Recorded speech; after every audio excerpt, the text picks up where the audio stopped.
All right. Welcome, everyone, to the Rhone Rangers virtual experience. We hope you're all well and doing safe right now.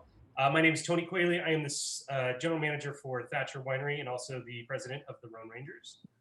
Today, you'll be joining us for a virtual discussion on barbecue and Rhone wine. I would like to introduce our moderator for today's discussion, Jeffry Wiesinger. Jeffry is the chef and owner of Jeffry's Wine Country Barbecue here in Paso Robles.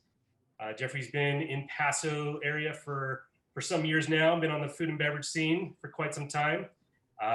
His love for food and barbecue are equally matched with his love for wine, as Jeffry is also a certified level 1 sommelier. Jeffry, welcome. Hey, thanks, Tony. Really excited to be here with you guys. I think it's going to be one of the most fun hours of food and wine discussion that we've all been a part of in quite a while. So here's to you. Cheers.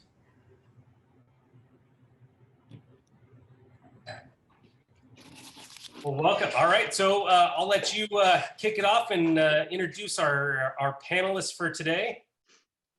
Excellent, excellent. Welcome, gentlemen and ladies.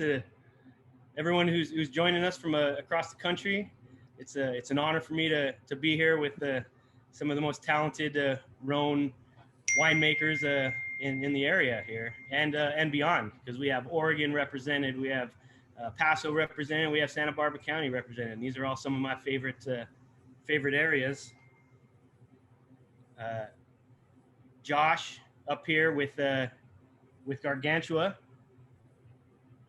Good to see you, Josh. Nice to meet you the other day, and I'm glad to be on this with you. Well, I'm happy to be the outsider. And honestly, thank you to the Rhone Rangers. This is the first Rhone Ranger event I've ever attended. So Craig Camp was super, gentlemanly to send me an invite. I was like, I can't say no. I want to talk to people making Syrah and Rhone varietals. It's what I love. So I'm super happy to be here. Excellent, Josh. Yeah, we're excited to get into your wines and start talking about it. Next up, we have Jeremy Leffert, buddy here from Tooth and Nail Winery here in Paso. Good to see you again, bud. Yeah, you too, Jeff. It's good to be here with everybody, and truly honored to be in this room with these other winemakers and talk about one of my favorite things, which is Rhone varietals, and then there's barbecue. Yes, sir. Yes, sir. And once we get into your wine, we'll talk about it. We're really excited that it's the Grenache. We have three Syrahs and a Grenache, so we'll start talking about some cool pairings to go with Grenache and what your style is. So thanks for joining us, Anthony DeLuca down there. Anthony, it's also good to see you from here in Paso and Écluse wines. I have a long history with Écluse wines. I've been enjoying those wines for quite a while, since I was a sommelier of a wine bar here in Paso and hung up my chef coat for a minute and really got to enjoy a lot of different Écluse wines. So seeing Anthony step up to the helm and be the head winemaker is awesome. Yeah, I'm happy to be here. I like everyone else, it's great to be able to talk about some Rhone varietals and grilled meats, man. What could be better? Not many things. Yeah, that's it. That's the peak. Killer wine and smoked meats. That's almost my middle name. Some good sides. And then we got Mr. Matt Brady up here from SAMsARA Wines down in Santa Barbara. It's good to meet you, Matt. I'm glad that you're able to join us on this, and it'll be fun to talk about some Santa Barbara County wines and your wine specifically. It's a region that I love outside of Paso, and I'm very much a Paso guy. But Santa Barbara County is right to the south of us. Got a lot of friends down there. Love the different style that Santa Barbara brings to the winemaking game and the Rhone style as well. But thanks for joining us. Yeah, right on. Thanks, Jeff. It's great to be here. We've got an esteemed group of winemakers, so it's super fun to talk with you guys about one of my favorite subjects, Rhone varietals. And, Rhone varietals and barbecue are a match made in heaven, so we should have some good conversation. So thanks for having me. Awesome. Well, to give a quick little background of what I'm doing here, because I'm kind of the luckiest guy in the room, so to speak, that I got all 4 of these guys' wine right here in my glass. So we're going to be tasting through them, talking about them, And as Tony had mentioned, I'm the chef owner and sommelier of Jeffry's Wine Country Barbecue here in Paso. We're 3 years into our brick and mortar. We're located in the alley in downtown Paso. It's a little bit hard to find, but once you find it, I'd like to think you'll fall in love with it. We're an outdoor courtyard. All of our meats are smoked. I have 5 Traeger smokers that run our barbecue joint. And it's a little unconventional to the traditional Texas style barbecue, and it's even unconventional to the Santa Maria style barbecue. And we're in California here, so Santa Maria style is the kind of barbecue of choice around here. But I come from a Mediterranean background, and for me, it's always been about all the grape growing regions in the world that make great wine and grow wonderful fruit, also know how to eat really well, from Italy, France, Spain, and then you get into California, the Pacific Northwest as well. And I pull a lot of my inspiration from American regional cuisine. So I'm really passionate about the difference between Texas barbecue and the whole hog barbecue that they do down in the Carolinas, and how they kind of really focus on pork ribs in St. Louis. And depending on how you cook your meat, and depending on what sauce you're using with it, and the different side dishes, that's where we start talking about what are the ideal pairings. But to not get too far ahead, the reality is great barbecue starts with love and passion, low and slow, time and effort. And that's pretty much could be said the same thing about winemaking, right? You start with the grapes, and it takes a lot of love and care to get these grapes to where you need them to be. And then the winemaker comes in and either works their magic or lets the magic happen on its own. I've always been a big fan of that process. So I think it's going to be a great educational tour through the different regions along the West Coast here, and talking about different barbecue. And so if I may, let's get underway here. We're going to start with Josh, talk about this beautiful organic Syrah 2017 Gargantua. Here's a label for y'all. Cool label, Josh. Can you tell us a little bit about the inspiration behind where this came from? Yeah, absolutely.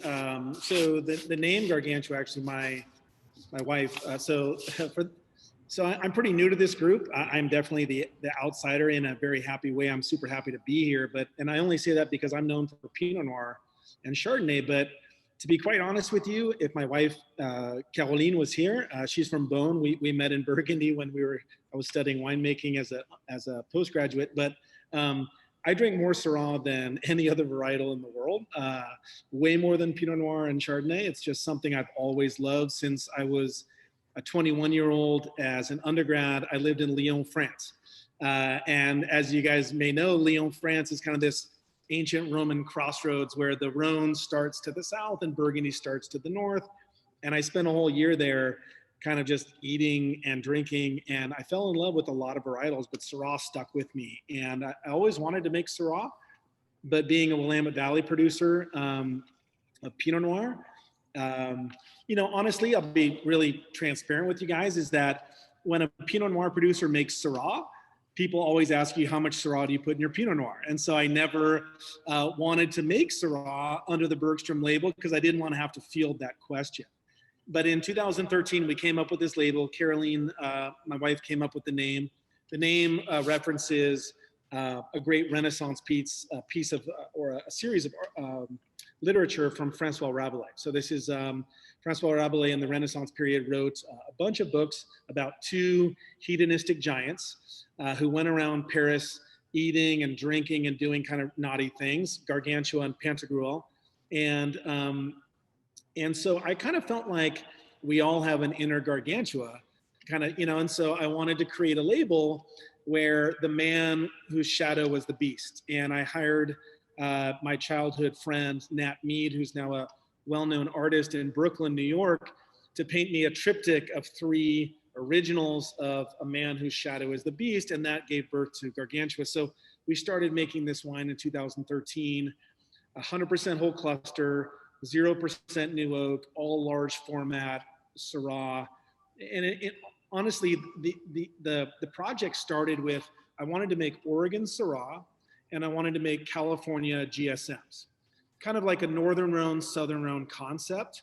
And that's what I did for a couple years, and realized that I knew nothing about Grenache and I knew nothing about Mourvèdre, and really struggled with the varietals that I love, and just decided to focus on this kind of concept of this kind of complete state Syrah, meaning that I would just focus on making Syrah from one state. And we created a West Coast concept of making Syrah from Washington, Oregon, and California. So the Gargantua lineup is actually all West Coast states, but the focus of what we do is in Oregon.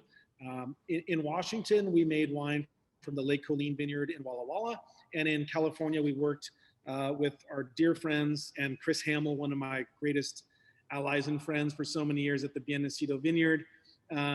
But Oregon is really the focal point of what we're doing, because Oregon Syrah is kind of an enigma. It's not very well known.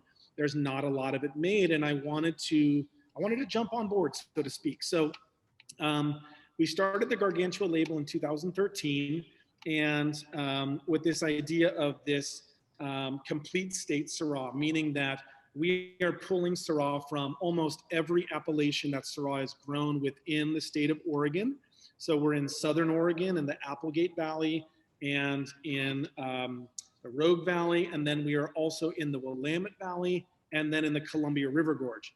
And so we're growing in 6 different vineyards, and then all of that fruit is harvested at different times, fermented, aged separately, and then we're putting it together. So the Gargantua Oregon 17 that you have in your glass is from all of those different sites.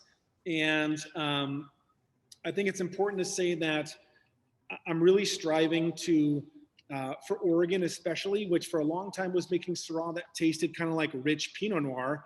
I want to make Syrahs that are true to their varietal, which is I like the savory, I like umami, I like meaty and peppery and gamey and herbal. So we're 100% whole cluster.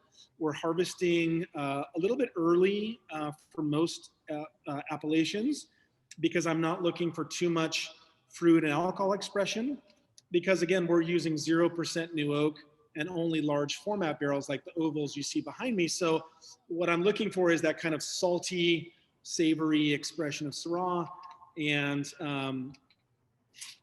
we're super happy with the label and where it's going. But I am admittedly an amateur and a novice in the game of Syrah, and it's just something that I love so much and love to drink.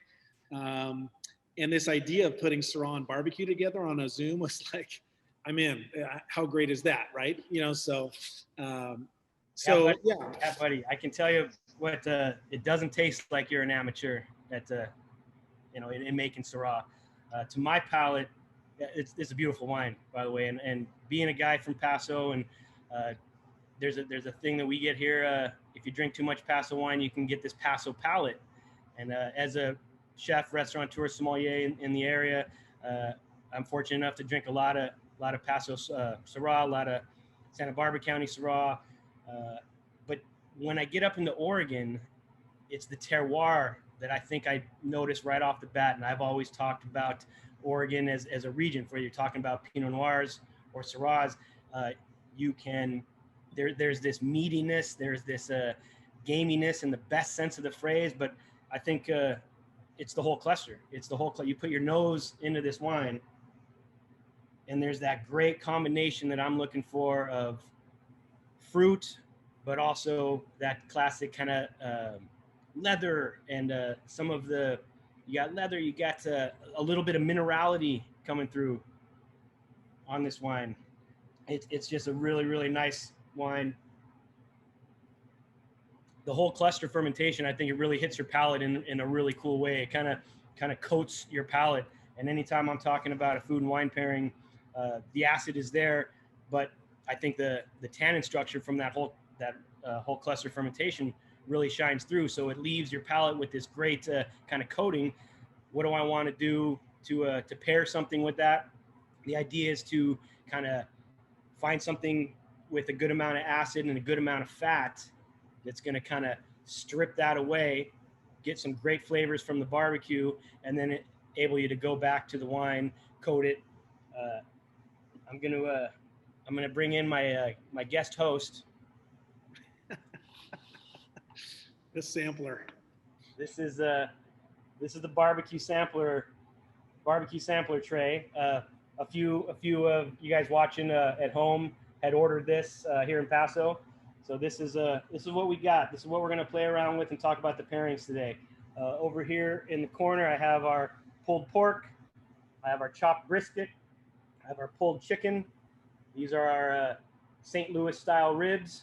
Here I call them pork belly ribs. Very similar, but it's a St. Louis cut rib. And then we have another signature item that we do here: our mac and cheese, our tarragon pickled onion slaw, and our ranch beans. Little sourdough bread. It's a great array. And when I get something like this and some barbecue like this and wines like this together, it's the pulled pork. It's one of my favorite things to pair with almost any kind. Barbecue is one of my favorite pairings in general, because especially when you get a sampler plate like this, you can go back and forth to get yourself a flight, get yourself a few different kind of wines, and really find out which wine, which pairing is the one that's going to pop for you. But for me, it's the slow smoked, the little bit of fattiness that you get from pulled pork with our barbecue sauce that has a little bit of sweetness, a little bit of smokiness to it. It's a really well balanced sauce. It's not a vinegar based sauce. And talking about barbecue, we'll get in with the other guys as well. It's a vinegar based sauce would kind of clash a little bit, but when we're having something sweet, a little smoky, a little spicy, I mean, am I talking about barbecue? Am I talking about Syrah? It's kind of a catch, but. Yeah, and Jeffrey, one of my real quick, because I know we gotta move on, but one of my favorite things to do on the barbecue side with Syrah is I heat up some olive oil real hot, almost to boiling point. Of course, we don't want to burn anyone's house down. Just to that smoke. But then turn off the fire, throw in a bunch of rosemary with the the cap on, and really let that rosemary diffuse into the oil, and then baste a good steak like a hanger or a tri-tip. And just to get that like savory garrigue like style into the meat. And with Syrah, I think when you can get some of those herbs in there, that's fantastic. That's a great call. The herbal notes that you get from this wine, and just enough to be able to kind of complement that wine. That's a great call. And what you're talking about is along the lines of grilling. There is a bit of a difference, and we can split hairs about it, but it's anytime you're cooking good food over flame, I might just consider that all to be barbecue as a whole. But the smokiness that we're going to get, the herbaceousness that we're going to get, the little bit of the kind of the tobacco notes, I think Syrah is a really classic barbecue pairing. And to be able to get a Syrah from Oregon, it's a little lesser known, but you've done a great job. Yeah. How was your production on this wine? So total Gargantua production is less than 1,000 cases a year. So we put a link in the chat for those people who are interested. It's a new label to a lot of people, and the 17 is our current release. But total production between Oregon, Washington, and California together is 1,000 cases. The Oregon Syrah is about 400 cases a year. Awesome. Well, I would highly recommend any of you guys watching it at home, if get an opportunity to get a hold of some of Josh's wines. It's fantastic. Thanks, Josh. I really appreciate you sharing those with me and with the crew, and great job. Keep up the good work. Cheers. Thanks, Jeffrey. Cheers. Oh man. Now we're gonna move on to some Grenache. Mr. Jeremy Leffert over there. Yep. See you, bud. What's up, Jeff?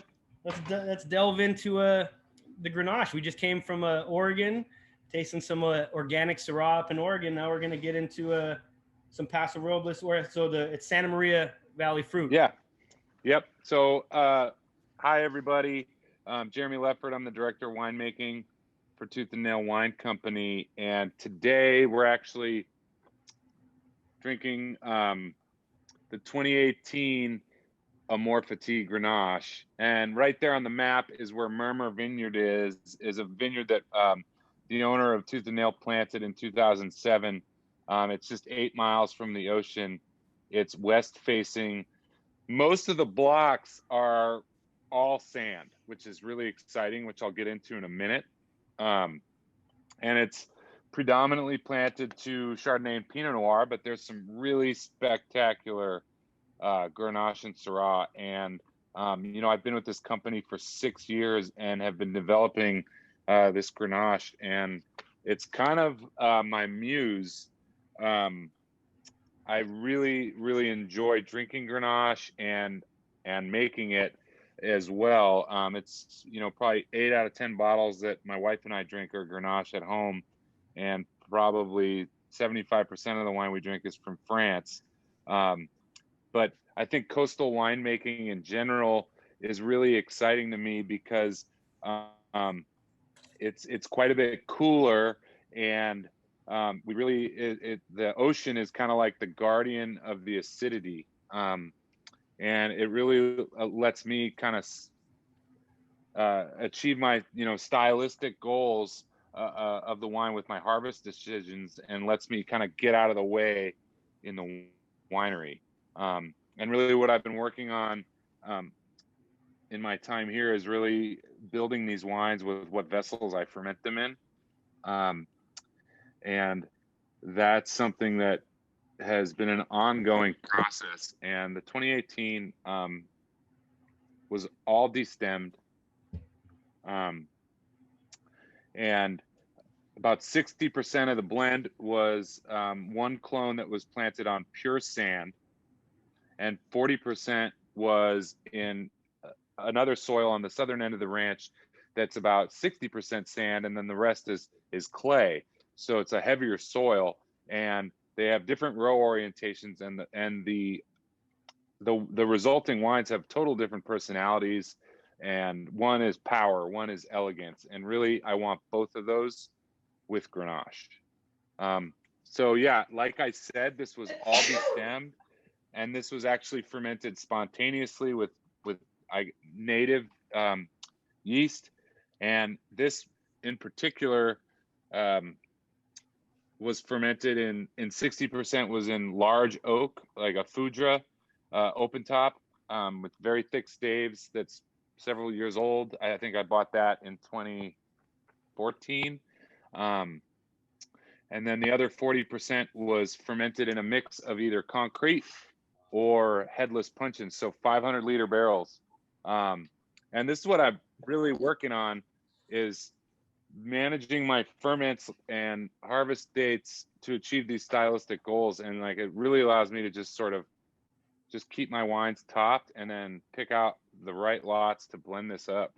And yeah, this has got about a year of bottle age on it. And Grenache is, you know, on the topic of barbecue, is super important, I think, because I think arguably like whole hog barbecue is the only like true American cuisine.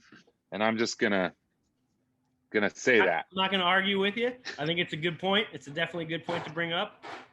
But yeah, Grenache is a French varietal. So what does that have in common? I think what's special about France is that, you know, like a lot of these dishes that, you know, us wine people really enjoy, like, let's not forget that a lot of these dishes are, you know, it's peasant food, and it's simple, it's one pot cookery, it's delicious, it's comfort food.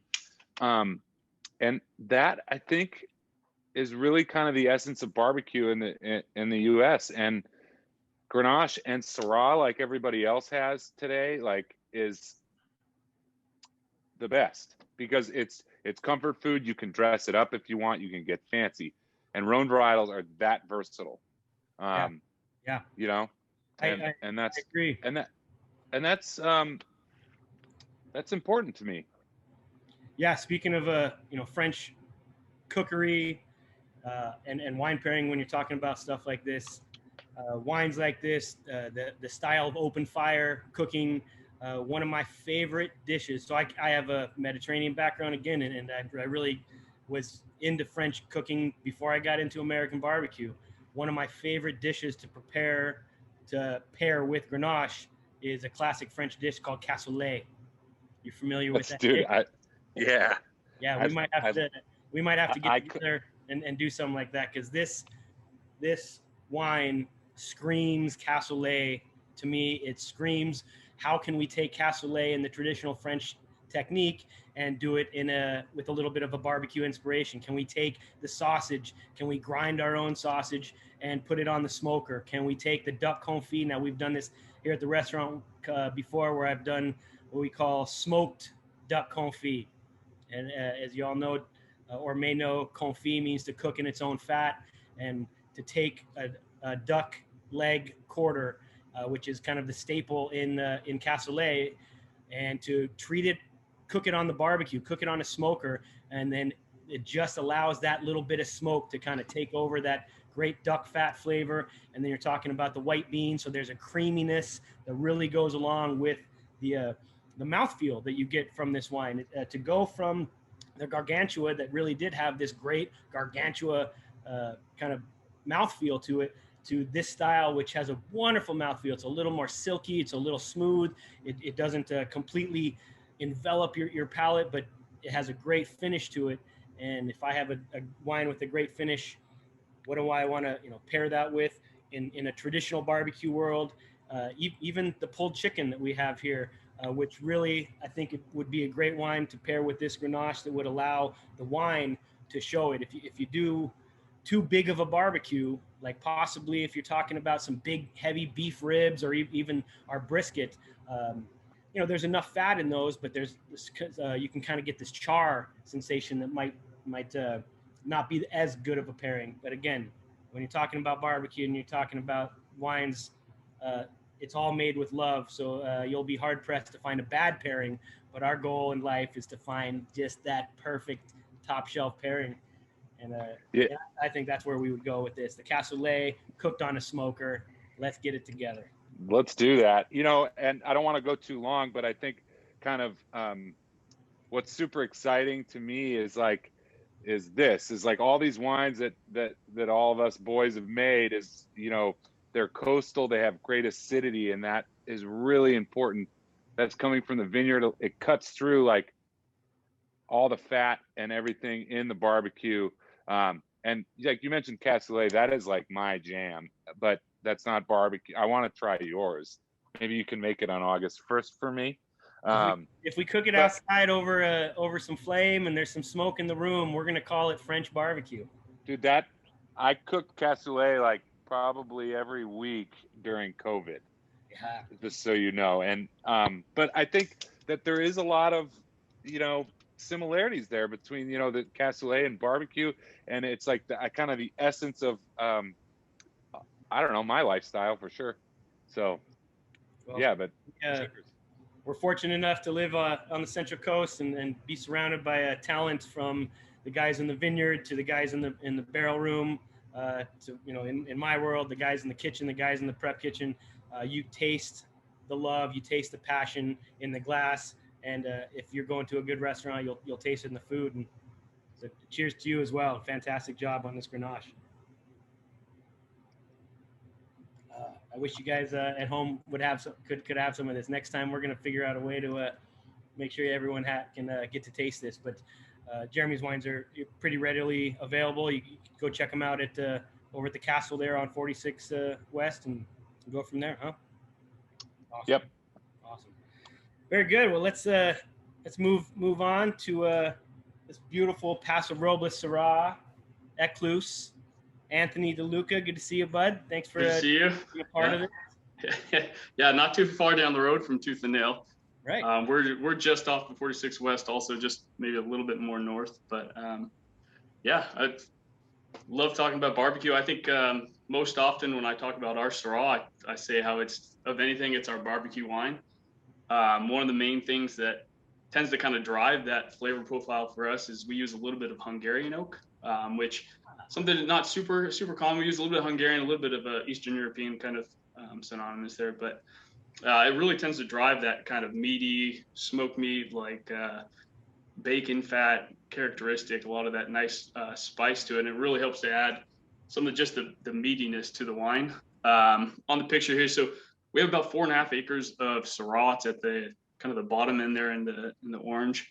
So not quite an entire state's worth of fruit, but on our property, we have a split canopy on it. So we have the vines run east-west, but we have essentially 2 cordons that run east-west as well, if you can tell on there. So one of the things, the north side actually catches a little bit of shade from the south side. And so it gives us 2 kind of distinctly different flavor profiles from the north and the south side of the vineyard. And then the top of the hill to the bottom of the hill tend to ripen up at slightly different times as well.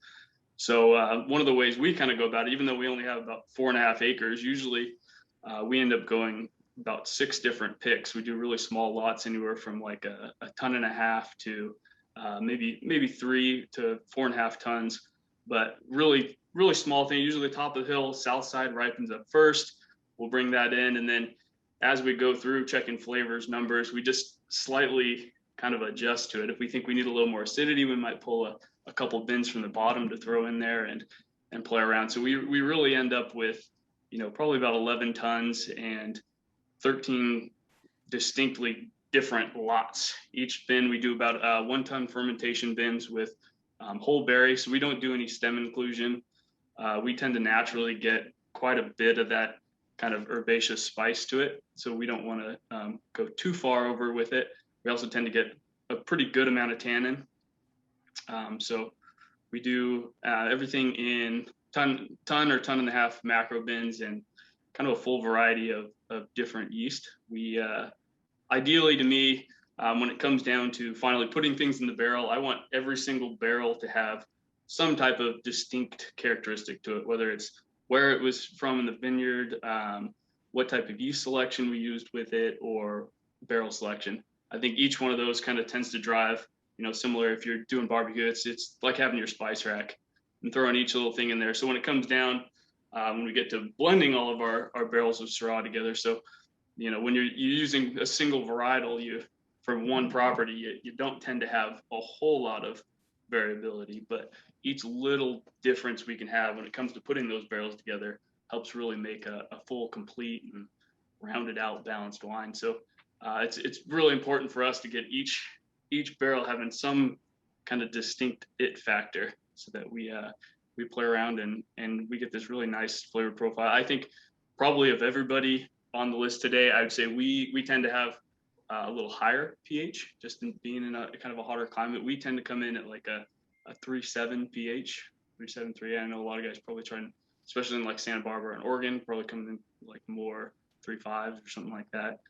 So it is, I would say, a little bit of a rounder Syrah, but it's got a really big kind of spicy, smoky flavor profile, which I think every time I drink it, I think barbecue. And that's why I was pretty stoked to be part of this. I thought it was kind of the match made in heaven for those. I'm a huge barbecue fan, so I thought, oh, what better? What better, So yeah, I think you nailed it. But this screams barbecue. And again, being a guy that drinks a fair amount of Paso wine, this is kind of a quintessential Paso Robles Syrah. When you like, and I appreciate geeking out on the 2 things that I enjoyed hearing you talk about: the Hungarian oak barrels. The barrel program to a winery is, like you said, it's a lot like the chef's spice rack.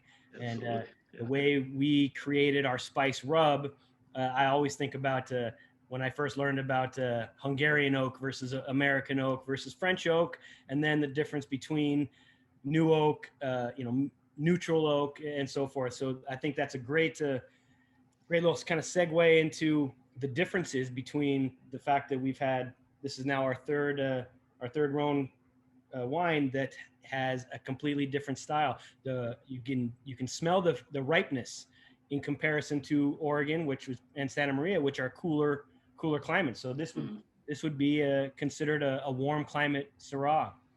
Absolutely, yeah. And I think one of the cool things, just with Syrah especially, is just how different you can do stylistically versus, hot climate versus south climate, southern or cooler climate, sorry.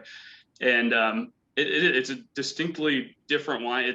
There's similarities, but they're just drastically different, and the flavor profiles and kind of how they hit your palate. And so that's one of the cool things with this. You can really go kind of full space. It's one of the few varietals I think that does really thrive in hot climates and cool climates. Right. Yeah, I would agree. They're two different styles. It's so amazing where sometimes you can get some cool climate Syrahs that kind of bring you back to a lighter style, almost a Pinot Noir-esque. Grenache is the same kind of thing. Where we are, we get Grenache and Syrah, and you can really taste the difference, and you can see it in the glass when it's color right off the the color right off the bat. This is probably the darkest, more inky of the wines of the three so far, but it's hitting your palate in all the great ways. I'm always looking for a wonderful nose. What's the front palate like? Am I getting fruit? Am I getting mineral? Am I getting some leather? And then how's my mid palate? And then I'm always looking for a good finish, a nice smooth finish. And that's what leads me to, what do I want to pair this wine with? In my style of cooking and being in wine country, there's a lot of chefs that say, I'm going to create the dish, and now the Somm is going to then pair it with something. And my approach has always been, I got a lot of buddies that make fantastic wine. I got a lot of buddies that grow great fruit. And as much as I'm passionate about cooking and feel proud of what we do, I want to start with a wine, and let me taste this wine, and then I'll pair my food to the wine. And when I put my nose in something like this, this for me screams the brisket. It screams the ribs. The texture in your mouth makes me want to get into this pork rib right here next to me. And, just kind of feel the texture when you bite into a beef rib or a pork rib. And we don't do beef ribs here. They're really hard to come by. They're fun to cook at the house, but when we're cooking ribs here at the restaurant, we use the St. Louis cut rib. That it's a little more forgiving. It's got a little bit higher fat content. It's different than the baby back rib.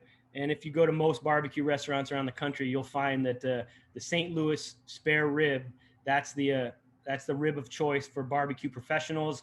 And the baby back rib is what you'll find, the competition barbecue guys and the home cooks doing. And I think when you taste a wine like this and you bite into a nice meaty rib, when your teeth kind of hit that bone, there's a little bit of a tannin structure that you get from the bone that I think really would work out and pair really, really nicely with this. And the little bit of sweetness and smokiness from the barbecue sauce, that's a match made in heaven, or in Paso at least. I won't argue with you. I'm sold. Brisket, pork rib, they all do it. Eat it all day. And even something like this with some of our sides to do the mac and cheese. Now, a lot of people think mac and cheese is kind of that's the side dish. Well, our restaurant is we specialize in mac and cheese, as some of the guys from here from Paso know. We have a mac and cheese festival, great festival where there's wineries pouring their wines. There's guys pouring spirits, and there's about 30 or 40 different chefs making their own version of mac and cheese.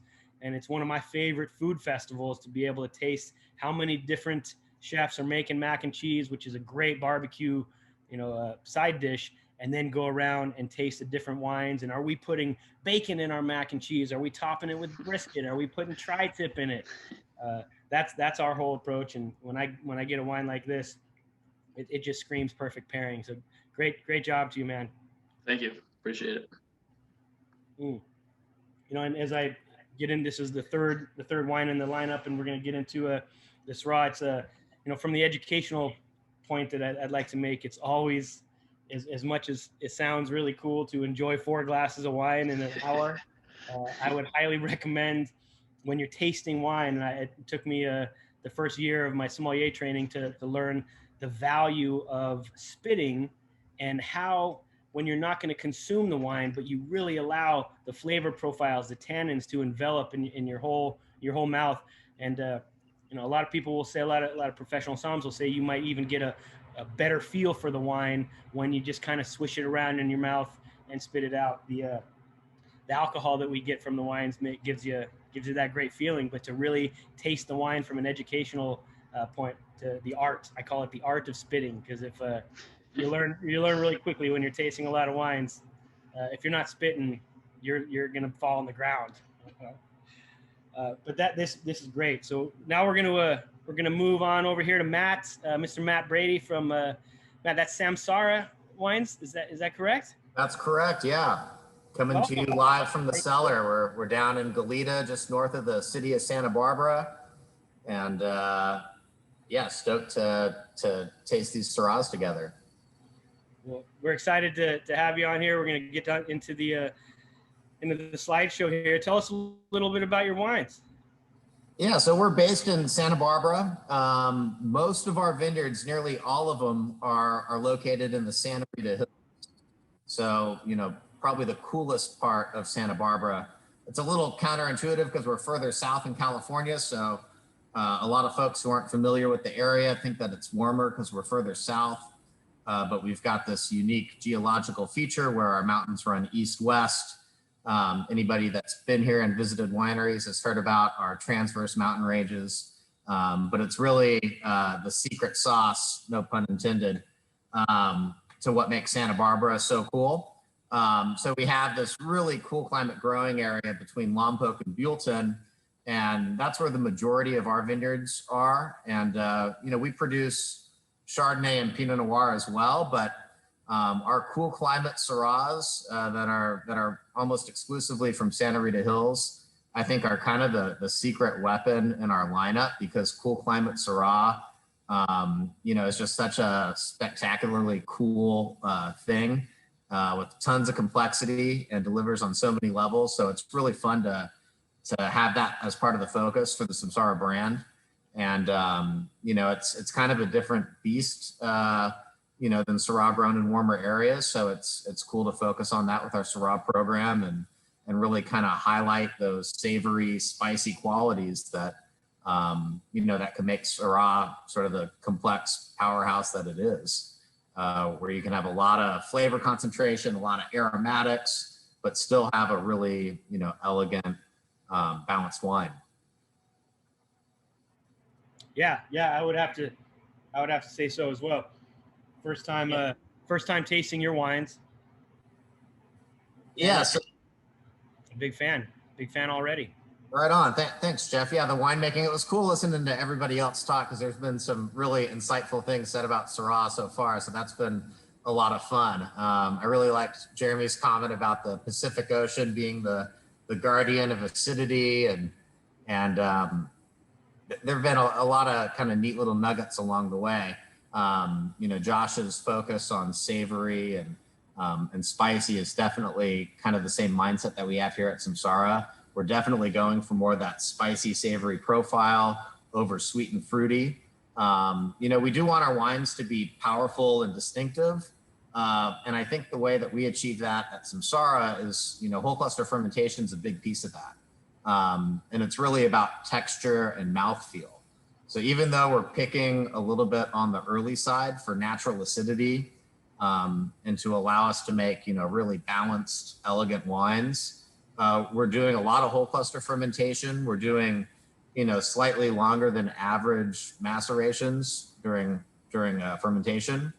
Really trying to bulk up and beef up the texture and sort of the mid palate, sort of the guts of the wine, I guess. And I think whole cluster is really effective at achieving that. That's really a core part of our red winemaking for all varietals, for Syrah, Grenache, and for our Pinot Noirs also. Yeah, I agree. When it comes to, I love talking about whole cluster, the fermentation, the woodiness that you get, that you take this flavor profile that we're kind of familiar with, and then it just, I think you mentioned it before, just kind of beefs it up a little bit. I'm going to use that to segue. If anyone at home has any questions for any of these winemakers or myself, please, we have a chat section over here on there, and we'd love to get your questions. If there's a question such as, what is whole cluster fermentation? Matt, could you go into that? Yeah, so during, when the grapes get picked, we pick at night before the sun comes up. And then a certain percentage of the grapes get destemmed For the wine that we're tasting tonight, the 2017 Santa Barbara County Syrah, it's 75% whole cluster, 25% destemmed fruit.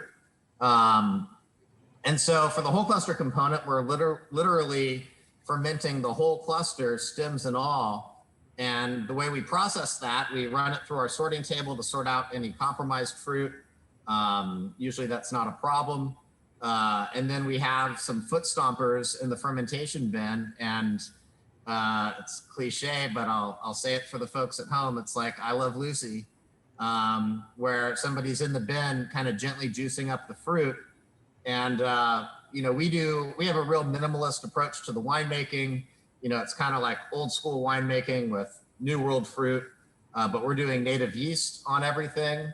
You know, and I think the whole cluster with the native yeast, kind of the kinetics of the native yeast fermentation, where it's sort of a slow, long burn, it really kind of lends itself to our style of winemaking. And then with the whole cluster fruit, because it doesn't really get overly crushed as it's processed, it just kind of gets lightly stomped. You know, there are quite a few uncompromised clusters that get into the fermentation bin that aren't crushed at all.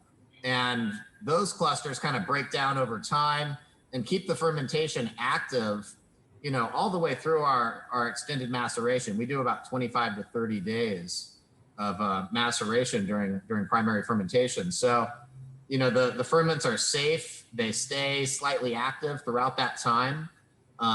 We feel that longer maceration helps, you know, build those long tannin chains that give the wine that extra weight, kind of that extra layer. It's sort of like a lacquery mouth coating thing that, you know, just adds a little bit of oomph to the wine and makes the wine a little bit more powerful, but not, you know, not in a ripeness driven way. So the alcohol is still really moderate and balanced. And, you know, these wines taste really good out of the gate, but they're really built in a way that's going to reward, you know, cellaring. And I think they're going to hang in for the long haul.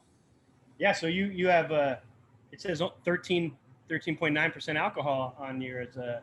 That's like a baby wine here in Paso. Yeah. Okay. Hey, can I chime in a little bit for everybody about just to support Matt on the whole cluster situation? Like, I think I really enjoy, you know, wines with whole cluster. Although, you know, I've discovered that the vineyard that we're tasting right now, it's just that vineyard doesn't want to do that. But one thing I think that Matt's wine will show is like the whole cluster fermentation really highlights sort of the herbaceous and savory high tone character of the wine. And also, like, when we're dealing with coastal winemaking, like sometimes we do have really beautiful high acidities, and I think that sometimes the stems kind of help bring all of that into balance and soften that, add texture and everything, as well as it brings this level of freshness to the wines, which is really cool. And, you know, I think tipping our hat to Northern Rhone, it's like a lot of those wines that we all, you know, that check those boxes for us are fermented that way. You know, yeah. I've experimented with it with both the Syrah and Grenache from Murmur, and, you know, they're interesting, and sometimes I'll pepper in 1 or 2% of it to these wines, but stylistically it hasn't worked for the vineyard, and that's kind of what we're going for. I think all four of us is trying to let the vineyards speak. Yeah, that's a great point, and I love the tip of the hat to the Northern Rhone. Do any of you guys do a Côte Rôtie style? Any Viognier being added into any of the styles in which you guys make wine? Yeah, my Amor Fati Syrah, which is the counterpart to this wine, always has 1 to 3% VO from co-ferment, and then this new project I'm working on, Destinata, which is just an on-premise brand. We actually just bottled a 2020 Syrah, which is that, you know, crunchy red fruit from White Hawk with 3% Viognier from Murmur. And that's going to be hitting restaurants in California only soon. But yeah, those are some of my favorite wines in the world. Yeah, I would add that we add Viognier to a couple of our vineyards from the. Sorry, my phone was ringing. We add Viognier in anywhere from 5 to 10%, actually, in some of our vineyards. Really adds an amazing floral aspect to it. And I would add to Matt's comments that, I mean, I've been making wine in Oregon for 25 years with Pinot Noir, which, just like Syrah, can be extremely elegant and horrifically tannic. And stems are going to bring those tannins. But what stems do, in my mind, is this 1 + 1 = 3 scenario.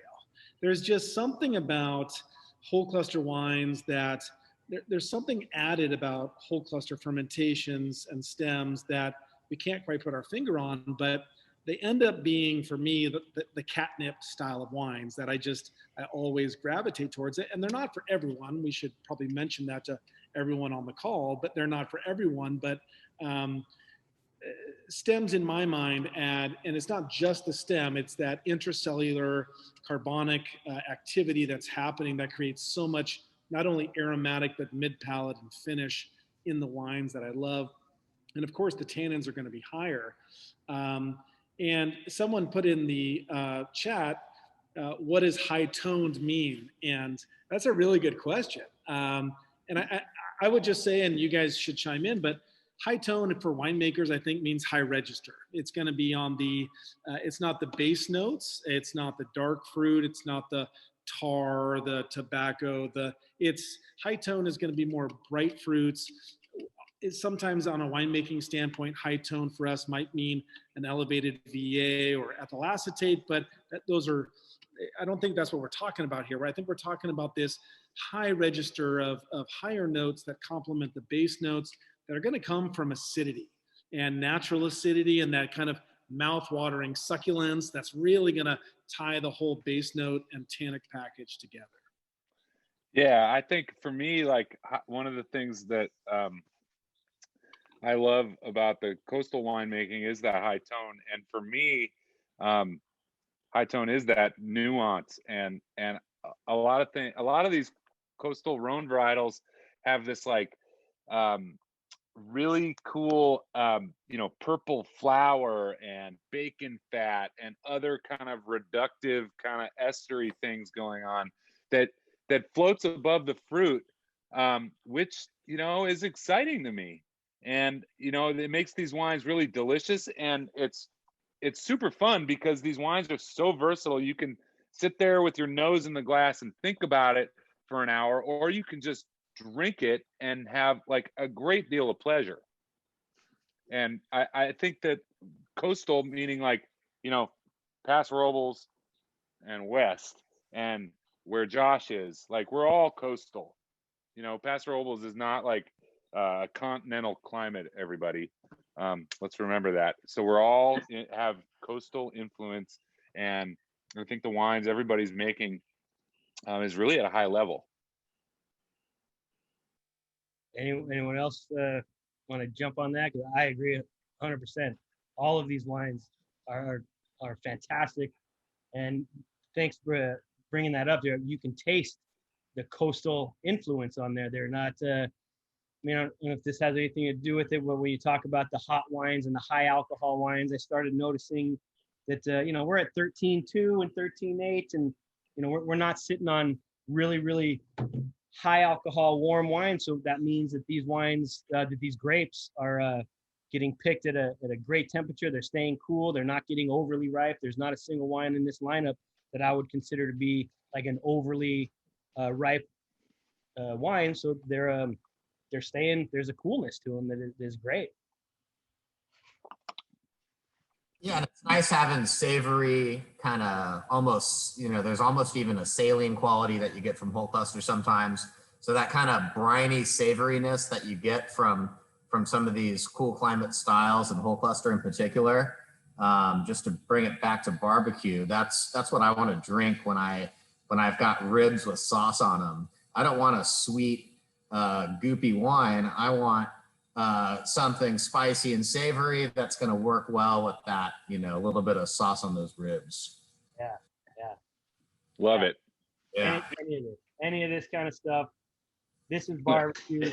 These are Rhone varietals. This is the kind of stuff you're looking for. This is a summertime barbecue. You know, when it comes to doing food and wine pairings at the house or with family, I think the most important thing to talk about is it's the cliche that we all talk about: drink what you like.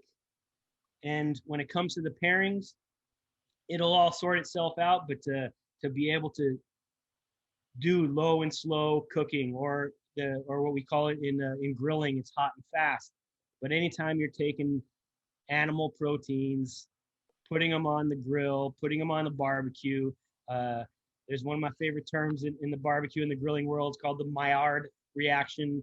That's where the amino acids are caramelizing, and you're getting that char mark. One of my favorite flavor profiles in barbecue is that great char that you can get in the barbecue world. We call it bark.